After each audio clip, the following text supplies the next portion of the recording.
Pakistan super league में टीमों की तादाद 6 नहीं 8 होगी। इस्लामाबाद में 8 जनवरी को यानी आज इस हवाले से एक नीलामी होने जा रही है जिसमें PSL 11 में 2 नई टीमों का इजाफा किया जाएगा। ये तमाम टीमें निजी मिल्कियत में होंगी और इस्लामाबाद में होने वाली इस नीलामी में सबसे ज्यादा बोली लगाने वाले उम्मीदवार इन नई टीमों के मालिक बन जाएंगे।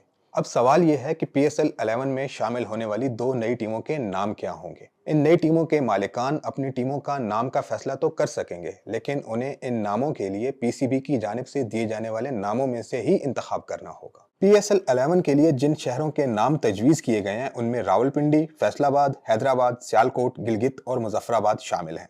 PSL के बारे में कहा जाता है कि ये दुनियाई क्रिकेट की बेहतरीन लीग्स में से एक है, लेकिन माहिरीन क्रिकेट को खदशा है कि टीमों की तादाद 6 से 8 करने के बाद इस लीग के मयार पर फर्क पड़ सकता है, क्योंकि नए 30 बासलाहियत खिलाड़ियों को ढूंढना आसान नहीं होगा।